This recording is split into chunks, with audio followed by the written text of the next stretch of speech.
आप सभी को आज 15 अगस्त स्वतंत्रता दिवस की बहुत बहुत शुभकामनाएं। आप सबका मंगल हो और आप सब पर बिहारी जी की कृपा बनी रहे, माँ भारती की कृपा बनी रहे। आज के दिन ही 15 अगस्त 1947 यही तिथि थी, यही था वक्त। 77 वर्ष पहले आज के ही दिन हम भारतवासियों को आजादी मिली अंग्रेजों से। इस आजादी में हमारे देश में ना जाने कितने लोग शहीद हुए, अपने प्राणों का बलिदान दिया, तब कहीं जाकर ये आजादी हमें मिली, स्वतंत्र भारत में हम बैठ पाए। इसलिए आज के दिन कम से कम अपने उन जवान शहीदों को याद किया करो और देश की सेना के प्रति, देश के जवानों के प्रति एक सम्मान की भावना रखा करो। खुश रहना देश के वीरों, अब हम तो सफर करते हैं।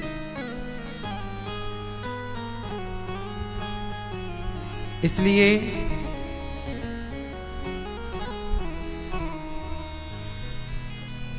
आज 15 अगस्त वो दिन है जब हम भारत की उस मिट्टी को प्रणाम करें जिस माटी ने हमें इतना कुछ दिया है। भारत से श्रेष्ठ इस धरती पर कुछ नहीं है। धरती तो पूरे में है, सब जगह है। कितने सारे, लगभग 206 देश हैं, लेकिन 206 देशों में केवल भारत को ही माँ कहकर संबोधित किया जाता है। भारत माता। चीन को माता नहीं, अमेरिका को माता नहीं, लंदन को माता नहीं, पेरिस को माता नहीं, केवल भारत को माता इसलिए कहा जाता है क्योंकि ये वो माता है, ये वो माटी है जिस माटी को खाने के लिए बैकुंठ से भगवान उतर करके यहाँ की माटी को ग्रहण करने के लिए कृष्ण बन करके आते हैं। किसी ने कहा कि भारत को माता क्यों कहा जाता है? भगवान के 24 अवतार हुए, 24वां भी होगा। भगवान कितने अवतार हुए? प्रत्येक अवतार भारत में हुआ। किसी ने कहा प्रभु एक अवतार किसी और देश में ले लेते, कहीं और ले लेते, जहां गंगा यमुना ना हो वहां ले लेते। भगवान बोले कैसे ले लेते? कश्मीर में ही केसर होती है। केसर के लिए हर माटी अनुकूल नहीं है, हर वातावरण अनुकूल नहीं है। जैसे केसर हर जगह नहीं हो सकती, ऐसे भगवान का अवतार हर जगह नहीं हो सकता। भगवान का अवतार यहाँ होता है। ये भगवान को भी जन्म देने वाली माटी है, इसलिए इसका नाम माता है। इसलिए भारत माता कहते हैं इसे। जिन्होंने भगवान को भी अपनी गोद में रखा हो और भगवान भी जिस माटी को खाने के लिए बैकुंठ से आए हों, ये वो माता है। इसलिए अपनी माटी जननी जन्म भूमश्च स्वर्गादपि गरीयसी, जन्म देने वाली माँ और माँ भारती, इन दोनों के ऋण से हम कभी उऋण नहीं हो सकते। इसलिए पढ़ लिख कर योग्य तो बनना मेरे नौजवान दोस्तों भाइयों, पर अपनी मातृभूमि के प्रति सदा ईमानदार रहना। अपनी धरती के लिए, अपनी माटी के लिए सदा ईमानदार रहना। कोई कितना भी बड़ा बेईमान हो, किसी के लिए आप बेईमान हो, भगवान करे किसी के लिए आप बेईमानी ना करें, लेकिन जब देश की बात आए, अपने मुल्क की बात आए, वतन की बात आए, तो भारत के लिए सदा ईमानदारी से ही अपने हर कर्तव्य का निर्वहन करना चाहिए। आज हम सब भाग्यशाली हैं कि हमारा तिरंगा गर्व से उठा हुआ है और हम सब लोग उस तिरंगे की छांव में रहकर अपना जीवन गुजारते हैं। हमारे तिरंगे में 3 रंग हैं विशेष, वैसे तो चौथा भी है पर विशेष 3 हैं। ये तीनों रंग 3 चीजों के प्रतीक हैं, 3 चीजों का प्रतिनिधित्व करते हैं, सत्वगुण, रजोगुण और तमोगुण। गुण भी 3 होते हैं, सत्वगुण, रजोगुण और तमोगुण, है ना। 24 कलाओं से परिपूर्ण भगवान कोई 12 कला, कोई 16 कला, कोई 24 कला। हमारा देश विभिन्न, पूर्व से पश्चिम, उत्तर से दक्षिण, कहीं भी आप जाओ कुछ ना कुछ विशेषता हमारे देश में, हमारे देश की माटी में आपको मिलेगी। एक गीत आपने सुना होगा जिसे रफ़ी जी ने गाया, इस धरती पर सबसे पहला सूर्योदय कहाँ होता है। आज किसी देश का नाम कोई भले ले ले, लेकिन जो हम सबने सुना वो ये सुना कि जहाँ सूरज सबसे पहले आकर डाले अपना डेरा, वो भारत देश है। ये वो देश है जहाँ सूर्य भगवान भी सबसे पहले आने के लिए लालायित रहते हैं। ये वो धरती है। लोग कहते हैं कि भारत में क्या है, अरे भारत में क्या नहीं। अच्छा आप लोग बताओ भारत में क्या है, बताओ क्या है भारत में? आप बताओ भारत में क्या है? क्या है? देवभूमि है, क्या है भारत में? क्या है? अच्छा ये बताओ भारत में क्या नहीं है? ये तो आप बता ना पाओगे कि भारत में क्या है। ये बताओ भारत में क्या नहीं है, बोलो। अब हम बताएं भारत में क्या है। सुनो, जो लोग अमेरिका, लंदन, पेरिस चले जाते हैं वो कहते हैं अरे विदेशों में बड़ा अच्छा है, वहां अच्छा है। भारत से अच्छा कुछ हो नहीं सकता। एक सज्जन बोले महाराज जी, भारत देश में इतनी पूजा पाठ करने वाले लोग रहते हैं, अमेरिका, जापान में कोई पूजा पाठ नहीं है, कोई व्रत उपवास नहीं है, लेकिन वो इतनी सक्सेसफुल कंट्री है, वहां इतना धन है, इतना पैसा है, इतना लोग वहां संपन्न हैं, और भारत में इतनी गरीबी है, इतना परेशान है भारत। भारत को कुछ लोग कहते हैं ये गरीब देश है, अन्य कंट्रियों को लोग कहते हैं ये अमीर देश है। अच्छा आप बताओ, आप लोग अमीरी और गरीबी का पैमाना किससे तय करते हैं? आपके लिए अमीरी और गरीबी को तय करने के लिए क्या है? केवल पैसा। आप लोग सोचते हैं कि जिसके पास ज्यादा पैसा वो ज्यादा अमीर, जिसके पास कम पैसा वो गरीब। आपका यही है, यही कसौटी है आपकी, पर ये सिस्टम ही गलत है। आज मैं आपको बताता हूं कि अमीरी क्या है और गरीबी क्या है, और फिर आप बताना कि भारत कब गरीब था। सुनो, हम भारतीय लोग जो हैं, जो हमारे संस्कार हैं, जो हमारी संस्कृति है, वो कहती है कि हमारा भारत जो है चरित्रवानों का देश है। किसका देश है? जोर से। आप पूरी दुनिया में घूम के आना, आपको विधवा स्त्री कहीं नहीं मिलेगी भारत के अतिरिक्त। मिलेगी? भारत के सिवा आपको विधवा स्त्री दुनिया के किसी कोने में मिल जाए तो मुझे बताना। बताओ क्यों नहीं? बोलो, क्यों नहीं मिलती विधवा स्त्रियां? क्योंकि विदेशों में कोई विधवा होती नहीं है। एक पति चला गया तो दूसरा जिंदाबाद, दूसरा गया तो तीसरा जिंदाबाद, तीसरा गया तो चौथा जिंदाबाद। वहां कोई विधवा नहीं होता। हाँ, लेकिन हमारे देश में स्त्रियां विधवा हो जाती हैं। क्यों? अरे विधवा वहीं होती हैं जहां चरित्र हो कि पति चले गए तो उसकी विधवा रह के जीवन जी लेंगी, पर स्वप्न में भी पराये पुरुष की ओर दृष्टि नहीं डालेंगी। ये संस्कार यदि कहीं का है तो सिर्फ भारत का है। अब आप बताओ, एक व्यक्ति के पास पैसा ज्यादा है और एक व्यक्ति चरित्रवान है, तो आपकी नजरों में बड़ा कौन है? पैसे वाला या चरित्र वाला? हमारे देश में पैसे वाला बड़ा नहीं है। पैसे वाला तो रावण था, उसकी लंका में आग लगा दी हनुमान जी ने।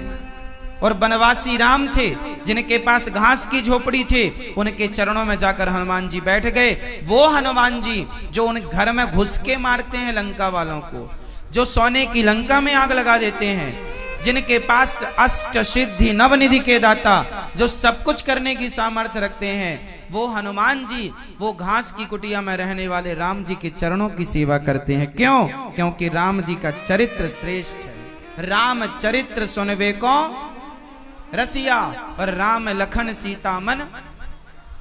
रावण धनवान है और राम चरित्रवान है। आप बताइए बड़ा कौन, पैसे वाला या चरित्र वाला? जोर से, जोर से। हाँ, और आप लोग कहते हैं अमेरिका, लंदन, जापान इत्यादि जो भी हैं विदेश, उनको आप कहते हैं अरे बहुत पैसा। अरे पैसा तो वैश्या के पास भी बहुत होता है।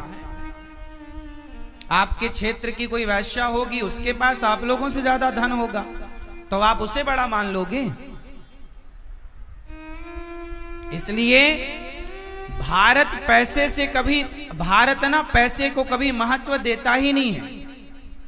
हमारे संस्कार हैं कि पैसे व्यवस्था के लिए हैं, पैसा माई बाप नहीं है। हम भारतीयों ने पैसे को महत्व नहीं दिया, हमने आध्यात्म को, भगवान को महत्व दिया। इसलिए हमारे यहाँ धन को बड़ा नहीं बताया। मीरा जी क्या कहती हैं? पायो जी मैंने राम रतन धन पायो। मेरा धन तो राम है, मेरा धन तो, हमारो धन राधा श्री राधा श्री राधा। हमारा धन तो राधा है, राम है, कृष्ण है। जिस देश के लोग कृष्ण को अपना धन मानते हो, बताओ वो धन के पीछे क्यों भागे? धन के पीछे भागने वाला बड़ा है या भगवान के पीछे भागने वाला बड़ा है?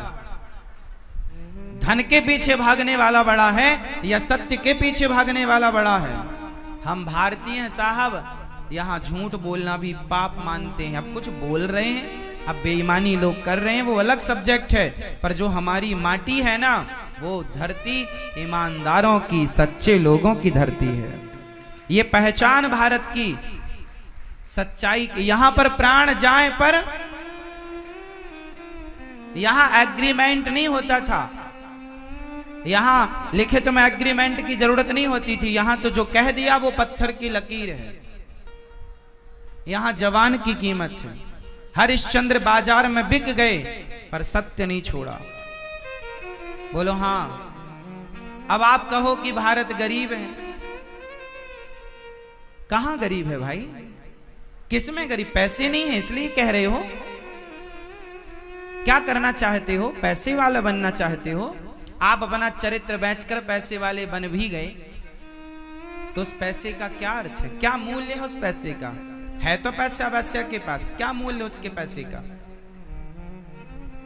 पैसे में इतनी ताकत नहीं है कि वो चरित्र खरीद सके। आपके पास होगा पैसा बहुत, बताओ आपका पैसा क्या क्या खरीद सकता है? संसार की वस्तुएं खरीद सकता है पैसा। बहुत सारी चीजें ऐसी हैं जो पैसा नहीं खरीद सकता। हाँ या ना?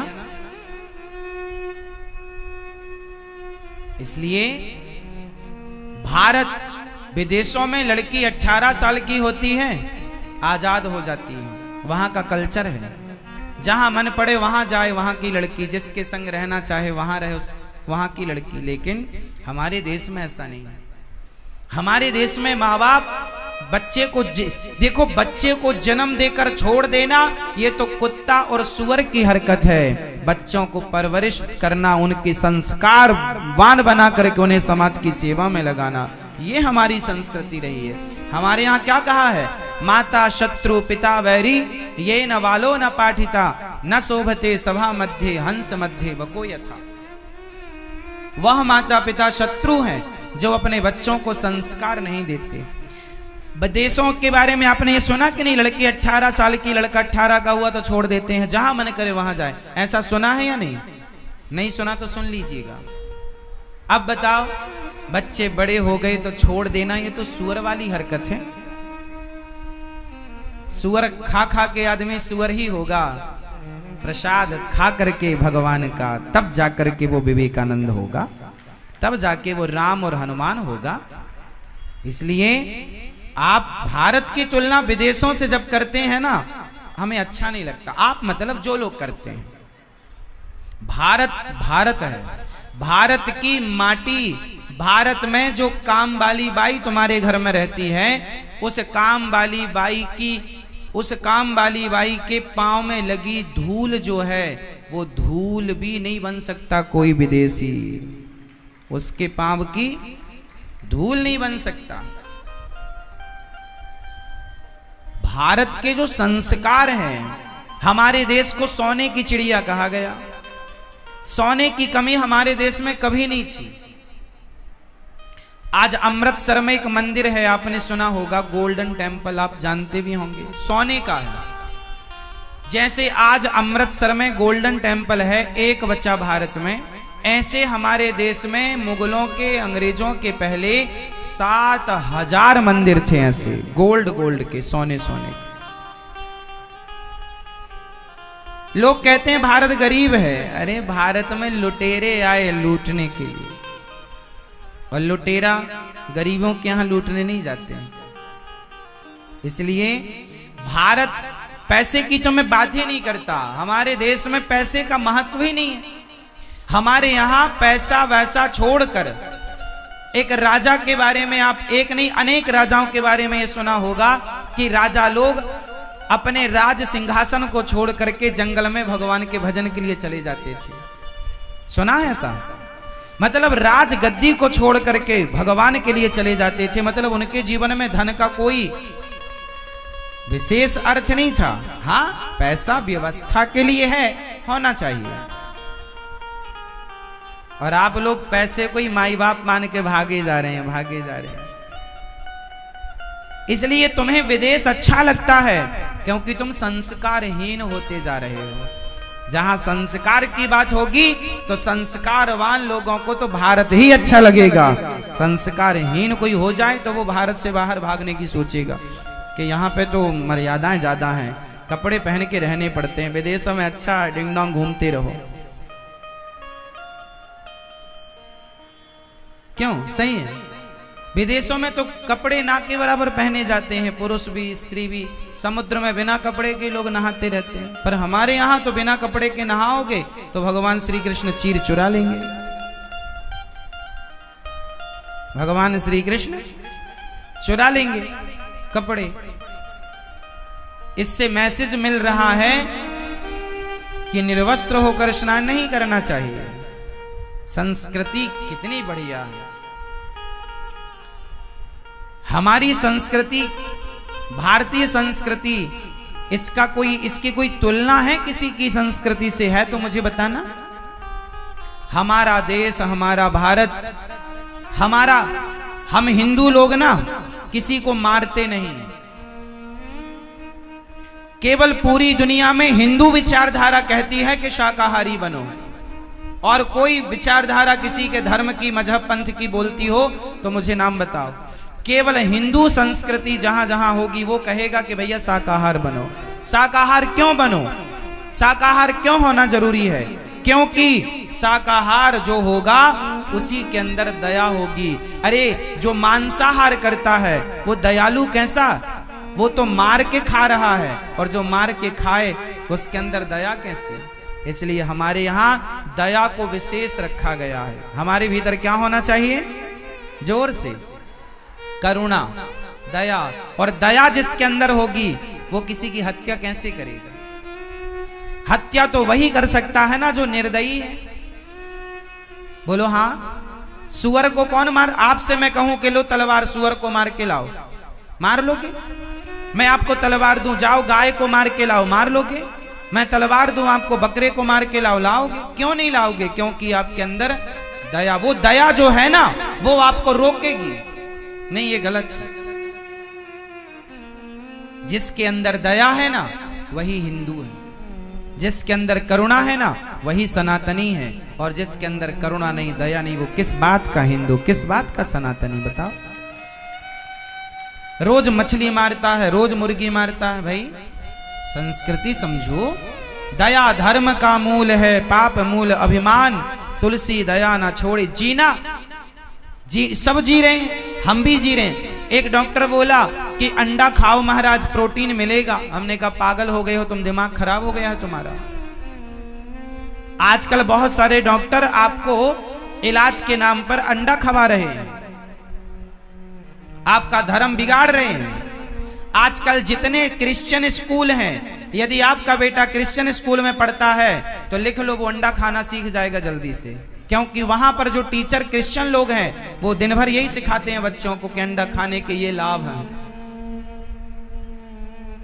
षड्यंत्र कितना तेज चल रहा है आप लोग नहीं समझ रहे हैं। कल ही मुझसे एक मैया बोल रही थी कि मेरी बेटी को टीचर बता रहे थे कि अंडा खाओ, तो कुछ षड्यंत्र के तहत आपकी संस्कृति को अंडा मांस इत्यादि, मतलब वो स्वयं जैसे हैं ना आपको वैसा बनाना चाहते हैं। अंडा लोग कहते हैं प्रोटीन, अरे प्रोटीन दूध में भी होता है, दालों में भी होता है, सोयाबीन में प्रोटीन भरपूर है।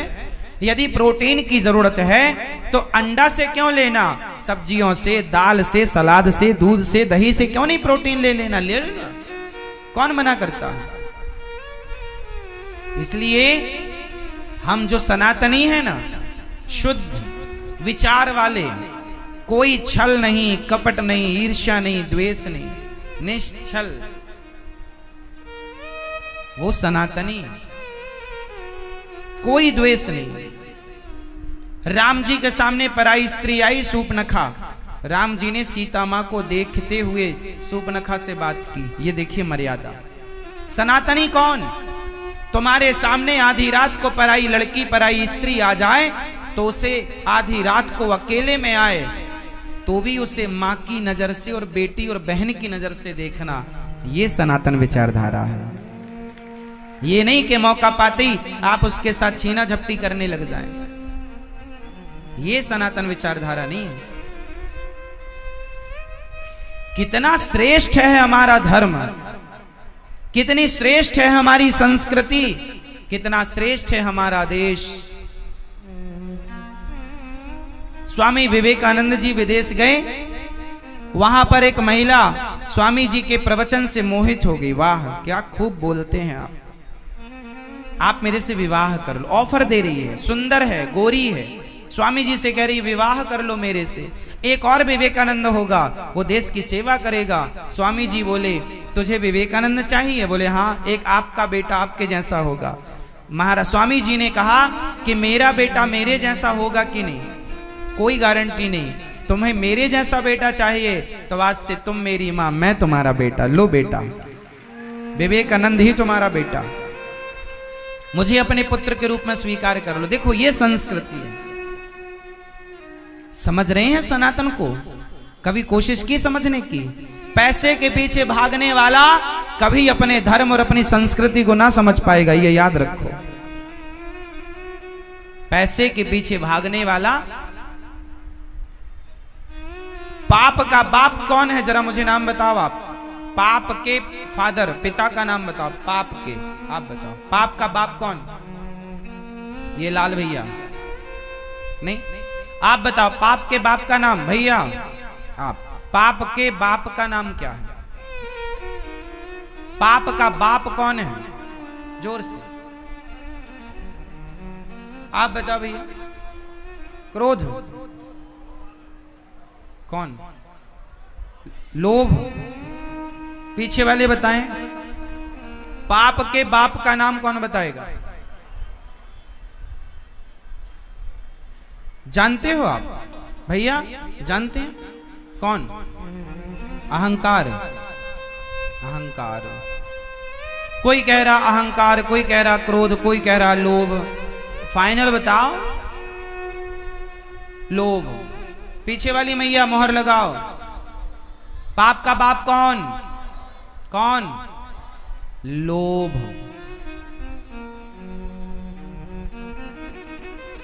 पाप का बाप कौन है? जिसके अंदर लोभ है वो पापी है। क्योंकि इस धरती पर आप जितना भी पाप करते हैं केवल लोभ के कारण करते हैं। उदाहरण से समझो, चोर चोरी किसके लिए करता है? लोभ है तब ना चोरी करेगा, और लोभ है तो चोरी करेगा, और चोरी करना पाप है तो पाप का बाप लोभ। बोलो, आप किसी को गोली मारते हैं, आजकल मारने की भी सुपारी ली और दी जाती है, तो किस लिए होता है ये सारा खेल? जोर से, जोर से लोभ है ना, केंद्र में लोभ बैठा है। लोभ के कारण चोर चोरी करता है, लोभ के कारण जुआ होता है, लोभ के कारण सट्टा होता है, लोभ के कारण ही इच्छाओं की पूर्ति, मतलब लोभ के कारण ही बलात्कार होते हैं। हाँ या ना? आप झूठ किसके लिए बोलते हैं? जहां आपका लोभ होगा वहां आप झूठ बोल देंगे, लोभ नहीं होगा आप झूठ क्यों बोलेंगे? तो झूठ कौन बुलवा रहा है? चोरी कौन करवा रहा है? पाप कौन करवा रहा है? इस धरती में ऐसा कोई पाप नहीं है, कोई पाप नहीं है जो लोभ के बिना होता हो। यदि आपके अंदर लोभ नहीं है तो आप पाप करेंगे ही नहीं। क्यों?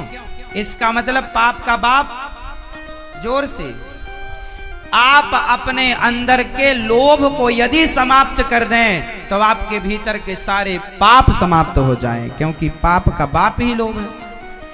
और हमारा देश ऋषि मुनियों का देश रहा, यहाँ संत लोग अपना लोभ मिटाते हैं और जाके पेड़ की छांव में बैठ के भजन करते हैं। यहाँ लोभ को मिटा दोगे तो पाप मिट जाएगा। पाप मिटाना हो किसी को तो भारत में जन्म ले, और भोग विलास करना हो तो विदेशों में जाके वहां सांसारिक सुख ले। ये भोग भूमि नहीं, ये भक्ति भूमि है, योग भूमि है। यहाँ यत्र योगेश्वरः कृष्णो यत्र पार्थो धनुर्धरः, यह योगियों के योगी भगवान कृष्ण की भूमि है। ये धरती ही अलग है। ताहि विधि रखे राम, ताहि विधि रहे, जाहि विधि रखे राम, ताहि विधि रहे। जय हो।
चाहिए। मुख में हो राम नाम, राम सेव हाथ में। मुख में हो राम नाम, राम से वो हाथ में। तू अकेला नहीं प्यारे राम तेरे साथ में। तू अकेला नहीं प्यारे राम तेरे साथ में। विधि का विधान जान हानि लाभ सही है। विधि का विधान जान हानि लाभ सही है। विधि का विधान जान हानि लाभ सही है। विधि का विधान जान हानि लाभ सही है। ताहि विधि रखे राम ताहि विधि रही। ताहि विधि रखे राम ताहि विधि रही। सीताराम कहिए। सीताराम सीताराम कहिए। ताहि विधि रखे राम ताहि विधि रहिए। ताहि विधि रखे राम ताहि विधि रहिए।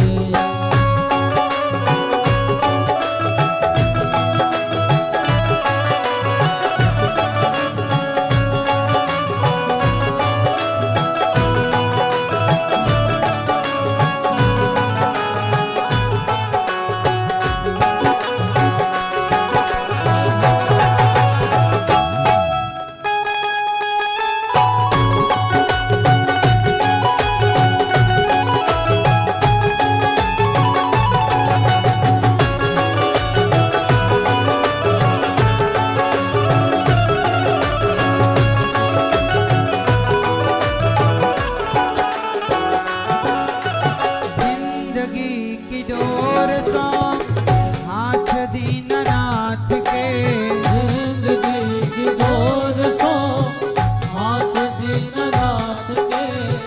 महलों में रखे चाहे झोपड़ी में वास दें। महलों में रखे चाहे झोपड़ी में वास दे। भक्त कैसा होता है? जिंदगी की डोर सो हाथ दीननाथ के। महलों में रखे चाहे झोपड़ी में वास दें। महलों में रखे चाहे झोपड़ी में वास दे। महलों में रखें चाहे झोपड़ी में भगवान, पर हमें क्या करना है? धन्यवाद।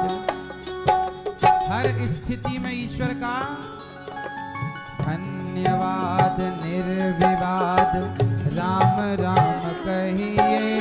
धन्यवाद निर्विवाद राम राम कहिए। ताहि विधि रखे राम ताहि विधि रहिए।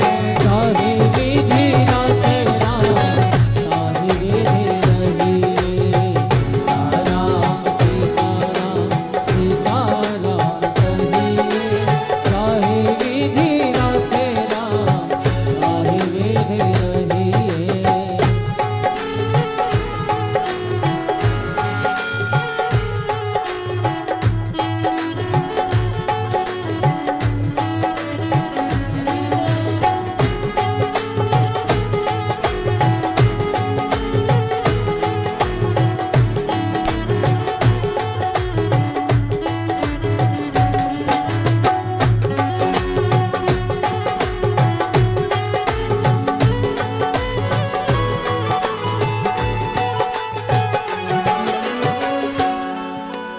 किया अभिमान तो फिर मान नहीं पाएगा। किया अभिमान को फिर मान नहीं पाएगा। किया अभिमान तो फिर, इसलिए अभिमान ना करिएगा। किया अभिमान तो फिर मान नहीं पाएगा। किया अभिमान तो फिर मान नहीं पाएगा। होगा प्यारे वही जो श्री राम जी को भाएगा। होगा प्यारे वही जो श्री राम जी को भाएगा। फल आशा त्याग शुभ काम करते रहिए। फल आशा त्याग शुभ काम करते रहिए। जाहि विधि रखे भगवन ताहि विधि रहिए। ताहि विधि रखे राम ताहि विधि रहिए।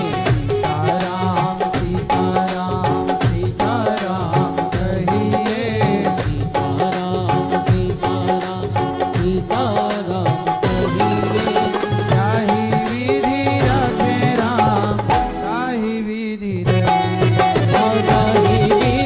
रखे राम ताहि विधि रहिए। ताहि विधि रखे राम ताहि विधि रहिए। ताहि विधि रखे राम ताहि विधि रहिए। ताहि विधि रखे राम ताहि विधि रहिए। ताहि विधि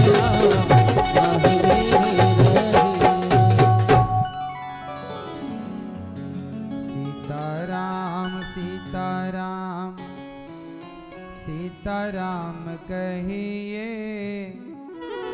विधि रहिए। ताहि विधि रखे राम ताहि विधि रहिए। सीताराम सीताराम सीताराम कहिए। जाहि विधि रखे राम ताहि विधि रहिए। सीताराम सीताराम सीताराम कहिए। जाहि विधि रखे राम ताहि विधि रहिए। बोलिए भागवत भगवान की जय कृष्ण कन्हैया लाल की जय वृंदावन धाम की जय श्री गौरी गोपाल भगवान की जय जय जय श्री राम। राधे परम मंगलमय परात्पर अखिलेश्वर अखिल ब्रह्मांड नायक परात्पर पर ब्रह्म भगवान श्री कृष्ण की वांगमयी प्रतिमूर्ति श्रीमद् भागवत महापुराण। दूर दूर से आई हमारी माताएं बहनें श्रोतागण भक्तगण साधना टीवी श्रद्धा टीवी पर कथा का रसपान कर रहे सभी भक्तों को जय श्रीमन नारायण, जय श्री कृष्णा, राधे राधे, जय गौरी गोपाल। कैसे हैं आप लोग? सदा आप अच्छे रहें, स्वस्थ रहें, सुखी रहें, यही भगवान से कामना है। पावन सी ये कथा हम सबके जीवन को बदल रही है। परीक्षित बन के श्री सुशील कुमार गुप्ता जी, श्रीमती रूबी गुप्ता जी आप सा परिवार कथा का रसपान कर रहे हैं। पुत्र आपके प्रद्युम्न गुप्ता जी है ना, सुखी रहिए। कलम बोली नवी मुंबई से आप आए हैं और भागवत सुन रहे हैं। अपने भगवान की भक्ति प्राप्त हो, प्रेम प्राप्त हो भगवान से, इसलिए सुन रहे हैं। पितरों का कल्याण तो भागवत से होगा ही, घर में सुख शांति तो बनेगी ही। पर ये बहुत अच्छा आपका संकल्प है। आपने भागवत क्यों की? इसलिए कराई है रूबी गुप्ता जी ने और सुशील कुमार गुप्ता जी ने कि आप कथा सुन करके भगवान के चरणों में प्रीति हो, प्रेम हो, इसलिए भागवत सुन रहे हैं। भागवत सब कुछ देती हैं। जाकी रही भावना जैसी, जो जिस भाव से भगवान को सुनता है भगवान उसी भाव से उसका कल्याण करते हैं, उसकी सुनते हैं। कल हम लोगों ने कथा में सुना कि भगवान की कथा धुंधकारी ने सुनी और धुंधकारी ने भागवत सुनी, उसका उद्धार हुआ। भागवत सुनी धुंधकारी क्या बना? प्रेत। धुंधकारी क्या बन गया? प्रेत बन गया। क्यों बना? क्योंकि उसने पाप किया, अपने माता पिता को मारा, माँ बाप पर अत्याचार किया। जो अपने माँ बाप को सताएंगे वह प्रेत योनि में जरूर जाएंगे। इसलिए हम आपसे प्रार्थना करते हैं कि अपने धर्म को ना छोड़िए, अपने कर्तव्य को ना छोड़िए, वरना कर्मों का दंड सबको ही मिलना है। अब देखिए कि अजामिल जैसे पापी को नरक जाना था, पर भागवत सुन लिया तो मुक्त हो गए प्रेत की योनि से। इसलिए भागवत जरूर सुनना चाहिए। 26 सितंबर से 2 अक्टूबर तक पुनः भागवत जी के पोथी पाठ आप करा सकते हैं। भागवत जी का अनुष्ठान करेंगे, निश्चित आपको कई गुना इसका फल प्राप्त होता है। विशेष माह भागवत सबको सुन लेनी चाहिए। साथ ही भागवत जी में परीक्षित जी ने सुखदेव जी से कहा कि मनुष्य का धर्म क्या है। धर्मः प्रोज्झित कैतवोत्र परमो निर्मत्सराणाम सताम वेद्यम वास्तवमत्र वस्तु शिवदम तापत्रयोन्मूलनम्। श्रीमद्भागवते महामुनिकृते किंबा परैरीश्वरः सद्यो हृदय वरुध्यतेत्र कृतिभिः शुश्रूषुभिस्तक्षणात्। आप हमें बताइए कि हे सुखदेव भगवान, हमें बताइए कि मनुष्य का धर्म क्या है, मनुष्य को क्या करना चाहिए। तब सुखदेव भगवान ने कहा मनुष्य का धर्म क्या है। सुनो, मनुष्य का धर्म है सवै पुंसाम परो धर्मो यतो भक्तिरधोक्षजे अहैतुक्य प्रतिहता ययात्मा संप्रसीदति। मनुष्य का धर्म क्या है? मनुष्य का धर्म है धर्म न दूसर सत्य समाना। सबसे बड़ा धर्म क्या है? क्या है धर्म? देखिए, धर्म कई तरह का होता है। आजकल लोग इस बात को समझने वाले कम हैं। हमारे सनातन की सुंदरता ये है कि धर्म सबका धर्म अलग अलग है। स्त्री का धर्म है पति की सेवा करना, पुरुष का धर्म है माता पिता की सेवा करना, राजा का धर्म है प्रजा की रक्षा और सेवा करना, और हम सबका धर्म, द्वार पे हमारे कोई अतिथि आ जाए उसको भोजन कराना धर्म है। और क्या धर्म है? आपके अंदर क्या क्या खूबियां होनी चाहिए। अच्छा, एक बात बताओ, आपका मोबाइल है और आपके मोबाइल पर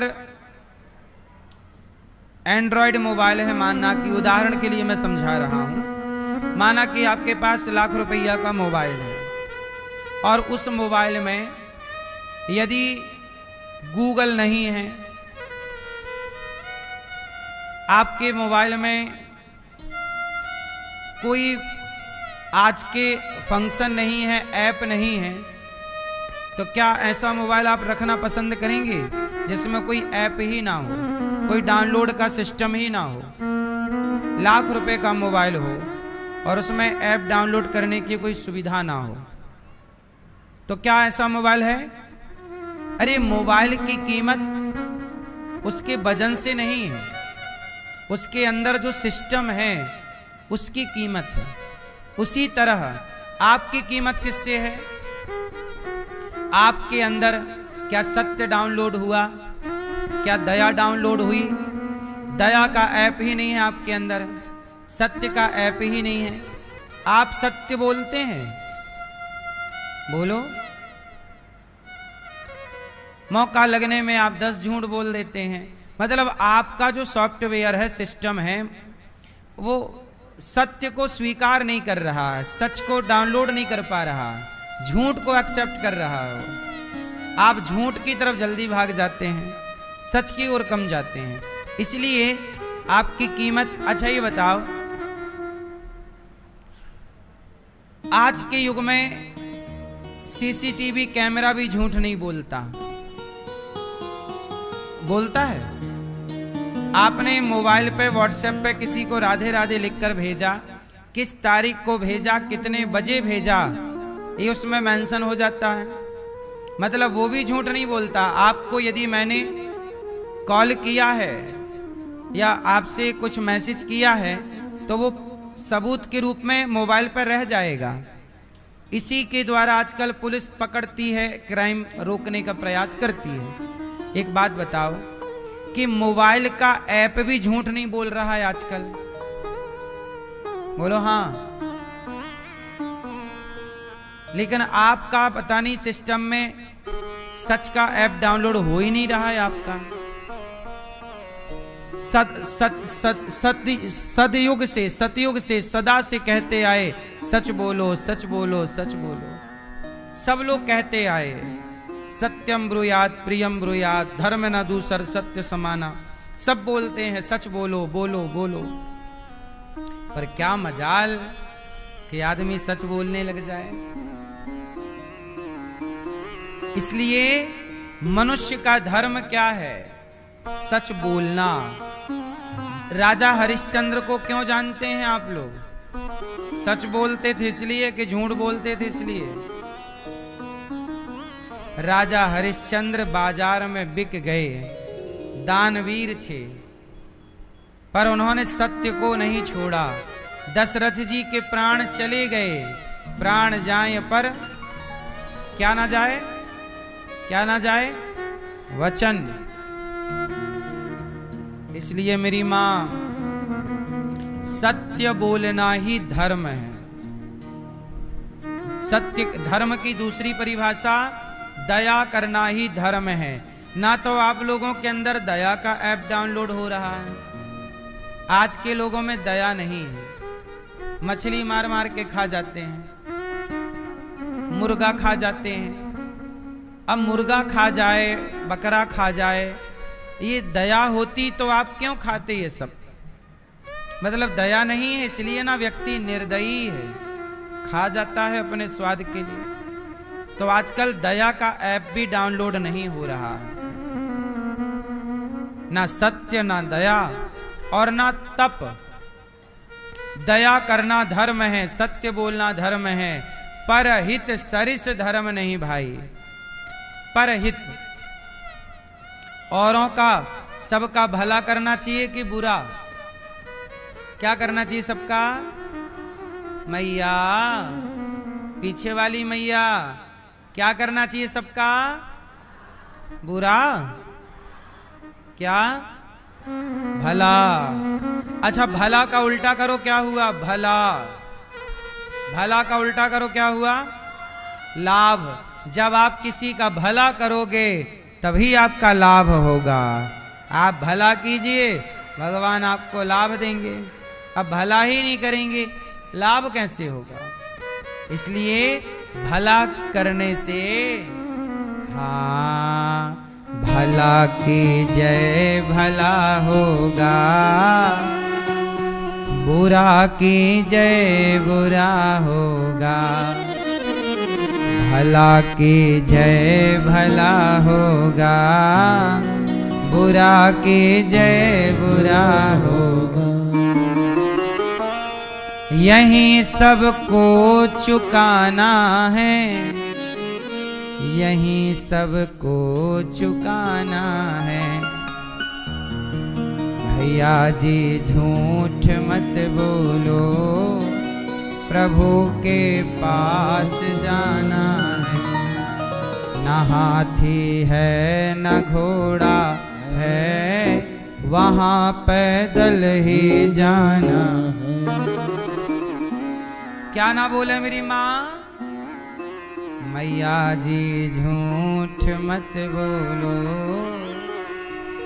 इसलिए सच बोला करिए, दया किया करिए, धर्म ना छोड़िएगा। धर्म यही है, माता पिता की सेवा करिएगा, अच्छे काम करते रहिएगा। भगवान के 24 अवतारों का वर्णन भागवत जी में है। कितने अवतार हैं भगवान के? भगवान बार बार आते हैं, बार बार आते हैं और बार बार लीला करके चले गए। जैसे आप लोग वृंदावन आते हैं, चले जाते हैं, फिर आ जाते हैं, फिर चले जाते हैं, ऐसे ही भगवान को लगता है कि मेरे भक्त पर संकट है। प्रहलाद जी पर संकट था तो बचाने के लिए भगवान आए, बचाकर फिर चले गए। फिर देखा कि धरती पर संकट है तो वामन बनकर आए, राजा बलि से 3 पग भूमि मांगे, काम पूरा किए, संकट टाल कर फिर चले गए। फिर लगा कि रावण का पाप बढ़ रहा है, संतों पर भक्तों पर बड़ा अत्याचार हो रहा है, भगवान फिर आए, रावण को मारे, धर्म की स्थापना की, बेटा को कैसे रहना है, भाई के साथ कैसा व्यवहार करना, सब बताया, फिर चले गए। फिर पापी कंस आ गया, कंस को मारा, मार कर फिर चले गए। हिरण्याक्ष आया, पृथ्वी को लेके छिपा दिया, भगवान आए, वाराह बन के मारा, फिर चले गए। जब जब पापी पाप बढ़ाते हैं तब तब उस पाप का अंत करने भगवान आते हैं। ऐसे आते जाते भगवान करोड़ों बार आए, करोड़ों बार गए। भगवान के अवतार तो अनंत हैं, हरि अनंत हरि कथा,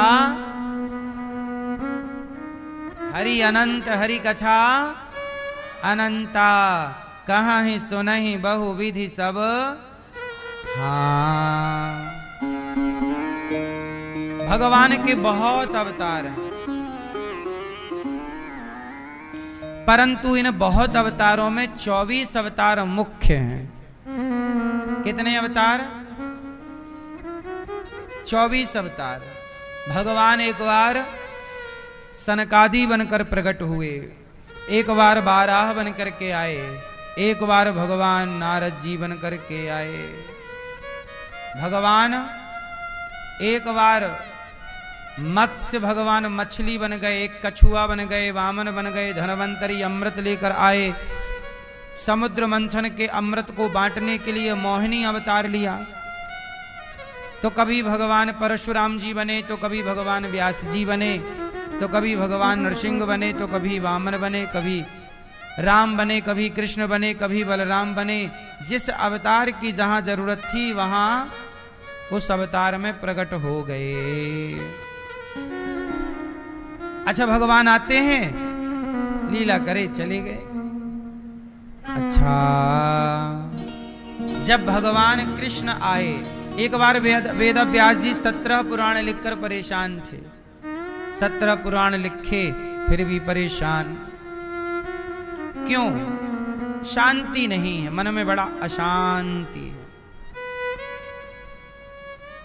एक राजा थे, वो राजा बहुत अशांत रहते थे। उन्होंने डिंडोरा पिटवाया कि भाई मैं बहुत, मेरे पास सब कुछ है, सुंदर रानी है, बच्चे हैं, इतना बड़ा महल है, मैं ताकतवर भी हूं, मुझे कोई हरा नहीं सकता। इतना सब होने पर भी शांति नहीं। राजा बड़े परेशान हुआ कि मैं शांत नहीं हूं, क्या करूं कि शांति मिल जाए। तो उन्होंने सारे नगर में डिंडोरा पिटवाया कि सुनो, जो राजा को शांति का रास्ता बताएगा राजा उसे बहुत धन देगा, इनाम देगा। बड़े बड़े लोग आए, विद्वान जन। कहा कि राजा आप ये करो वो करो, शांति मिलेगी। राजा बोले नहीं, ये तो सब हम कर चुके, ऐसा तुम क्या बताओगे जो हमने किया ना हो। अब राजा खुद शांति की खोज में निकल गए कि मैं खुद देखता हूं शांति। तो चलते चलते चलते चलते एक कुम्हार का घर था। राजा ने रूप बदला, अपना भेष बदला और वो गली कूचे में घूमते कि भाई मैं ही खोजूं शांति कहाँ है। तो एक कुम्हार के घर पहुंच गए। वहां पर वो कुम्हार भाई साहब जो थे वो खटिया पर लेटे और बड़े प्रसन्न चित्त से मुस्कुरा रहे पड़े पड़े। थोड़ी देर बाद उनकी पत्नी आई और पत्नी कुम्हार भाई साहब को कुछ बोल के बड़बड़ा के डांट के चली गई। कुम्हार भाई साहब फिर भी पड़े। वो संत थे, गृहस्थ संत, जाति के कुम्हार हैं, पर गृहस्थ होकर भी पत्नी बड़बड़ाती है, कई बार डांटती है, चली जाती है बोल के। पर ये कुम्हार भाई साहब बिल्कुल शांत हैं, प्रसन्न चित्त से ऊपर आकाश की ओर देख रहे हैं और कुछ बातें कर रहे हैं। राजा की नजर पड़ी कि यार भाई साहब ये कुम्हार पागल है कि सही है। तो राजा रूप बदल कर तो थे ही। राजा ने कुम्हार से पूछा कि आप पागल हैं क्या? कुम्हार बोला पागल ही समझो। बोले तुम्हारी पत्नी आकर तुम्हें डांट रही है, कुछ भी बोले जा रही है, तुम्हें फर्क नहीं पड़ता, फिर भी तुम शांत हो और आकाश में देखकर तुम क्या बातें कर रहे हो? कुम्हार बोला कि भैया मैं ईश्वर को धन्यवाद दे रहा हूं। धन्यवाद किस बात का? बोले मुझे इतनी अच्छी पत्नी दी है। अच्छी है ये, रोज तुम्हें गाली दे रही है, डांट रही है तुम्हें। कुम्हार बोला मेरी पत्नी बहुत प्यार करने वाली होती तो मैं दिन रात पत्नी के पीछे भागता, पत्नी का ही सोचता रहता, पर वो मुझे डांटती है, गाली देती है तो मेरा मन उसमें ना लगकर पूरा पूरा मन भगवान में लगा रहता है। मैं हर हाल में ईश्वर का धन्यवाद दे रहा हूं।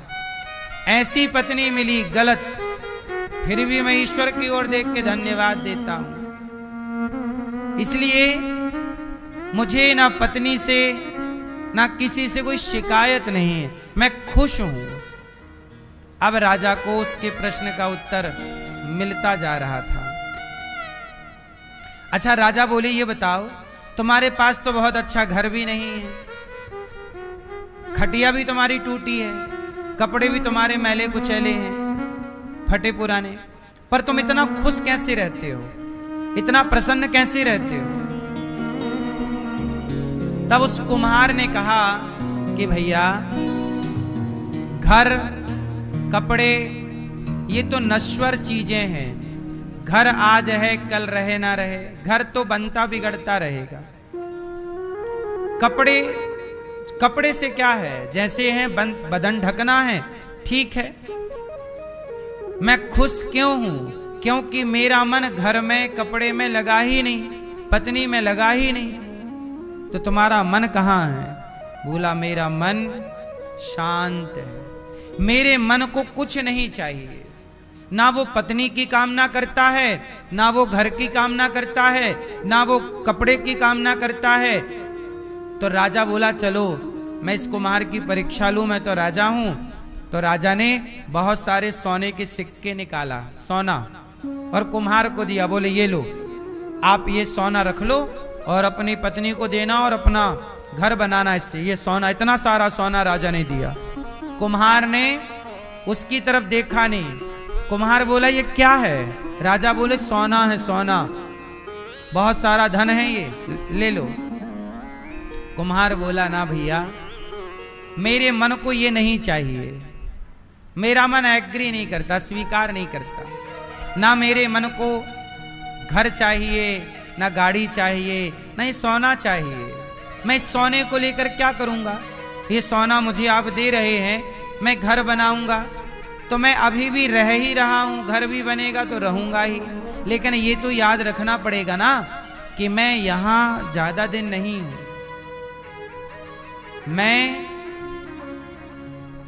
मैं यहां शांत इसलिए हूं क्योंकि मैं यहां मेहमान हूं यहां का।